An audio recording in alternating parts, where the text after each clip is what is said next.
Assalamualaikum warahmatullahi ta'ala wabarakatuh.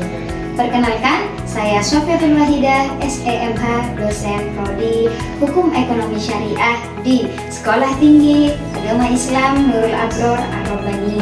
Pada kesempatan kali ini saya akan menampilkan video pembelajaran pada mata kuliah yang saya ampu. Program ini adalah program peningkatan kompetensi dosen pemula tahun 2026. Selamat menyaksikan.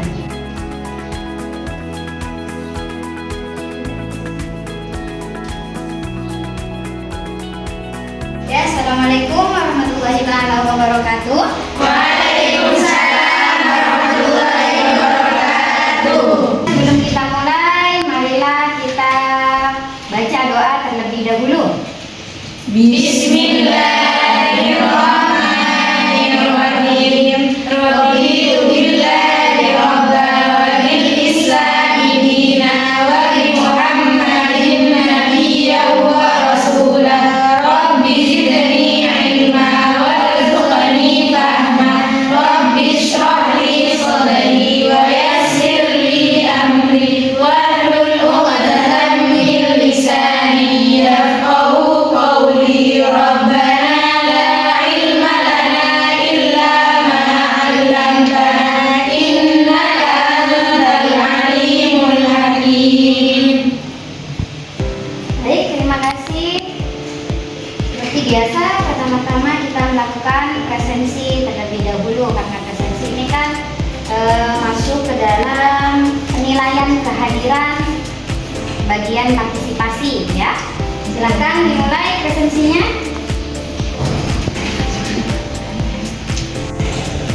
Silakan melakukan presensi untuk mengisi daftar kehadiran.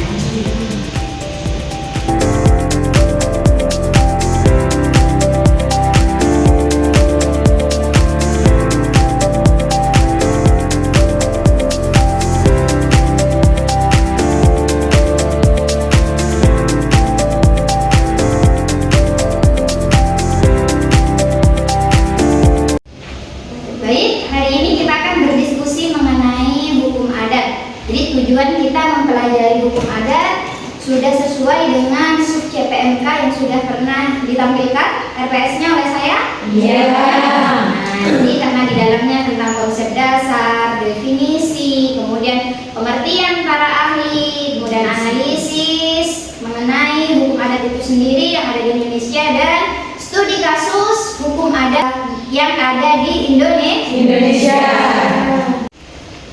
Oke, hari ini kita akan berdiskusi mengenai hukum adat.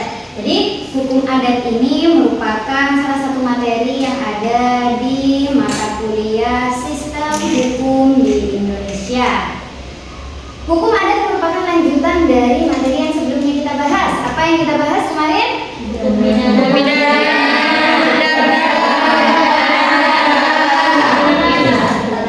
Selanjutnya adalah hukum adat.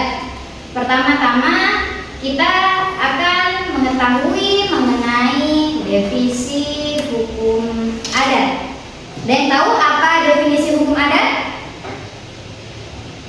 Ya, silakan Arif. Kebiasaan. Hukum kebiasaan. Yang lain?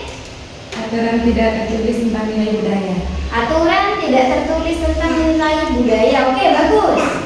Nah, kita akan membahas yang pertama adalah definisi dari hukum adat. Jadi, secara etimologi, adat itu berasal dari bahasa Arab, yakni al-adat. Artinya kebiasaan atau tingkah laku masyarakat yang sering terjadi. Nah, jadi sering terjadi itu artinya terus berulang, tidak hanya sekali. Kemudian selanjutnya ada hukum. Hukum juga berasal dari bahasa Arab al-hukmu, yakni yang artinya peraturan. Jadi secara bahasa, hukum adat merupakan perilaku masyarakat yang terjadi secara terus-menerus dan akhirnya menjadi hukum atau aturan. Nah, perilaku ini terjadi secara terus-menerus, akan tetapi akhirnya harus menjadi hukum. Jadi tidak hanya perilaku yang terus-menerus, harus yang menjadi hukum. Seperti itu. Selanjutnya, ada beberapa ahli menerangkan mengenai definisi hukum adat. Yang pertama, Profesor Kusumadi Pujo Sewoyo. Jadi ini definisi hukum adat secara terminologi. Beliau menjelaskan bahwa hukum adat merupakan keseluruhan aturan tingkah laku yang dijadikan adat dan sekaligus keseluruhan aturan hukum yang tidak tertulis. Jadi titik pentingnya adalah menurut beliau hukum adat adalah aturan tingkah laku yang kemudian dijadikan adat, kemudian keseluruhan menjadi aturan hukum yang tidak tertulis.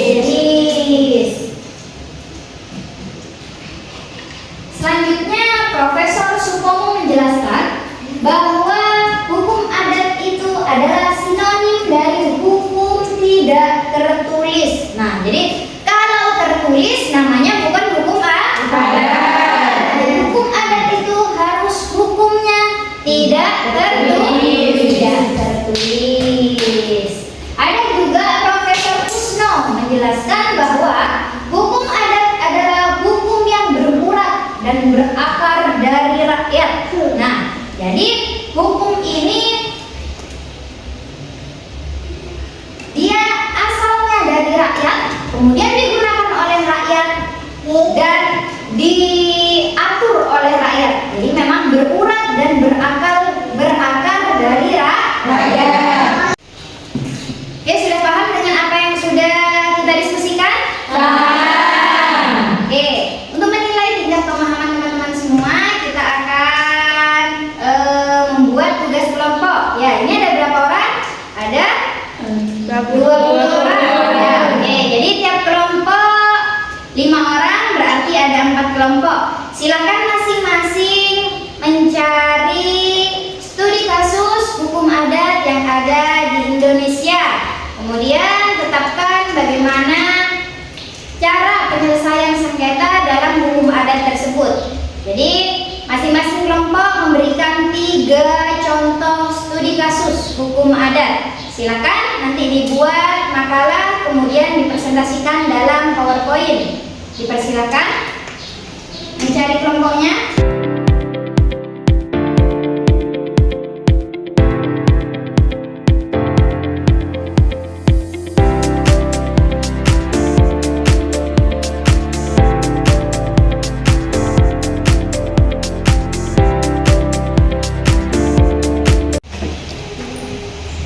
Oke, bagaimana? Sudah selesai? Sudah. Sudah siap untuk mempresentasikan hasil diskusi teman-teman semua? Siap. Kelompok mana yang sudah siap? Satu. Silakan maju ketua kelompok 1 dan paparkan hasil diskusi kelompoknya.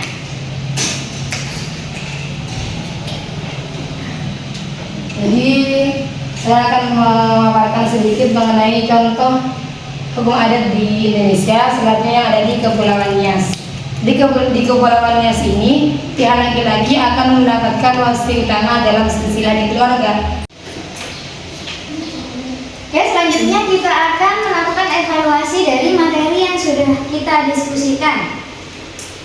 Silakan di scan barcode-nya atau bisa menggunakan tautan dari halaman tersebut. Akan dicoba.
mempunyai sanksi atau akibat hukum. Nah, jadi perasaan norma ini bersumber pada perasaan keadilan rakyat. Nah, karena kan memang tujuan dari hukum sendiri adalah untuk mencapai keadilan.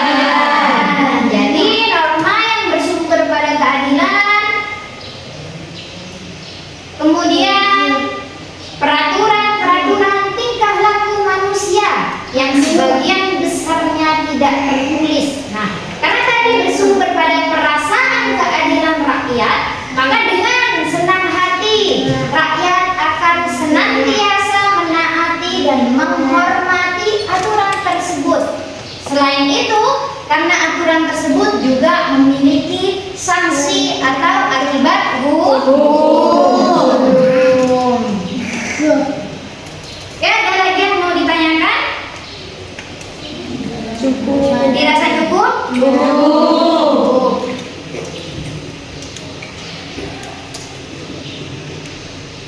Oke, baiklah, marilah kita tutup mata kuliah pada siang hari ini dengan pembacaan hamdalah bersama. Alhamdulillahirabbil alamin. Kurang lebihnya mohon maaf. Wassalamualaikum warahmatullahi wabarakatuh.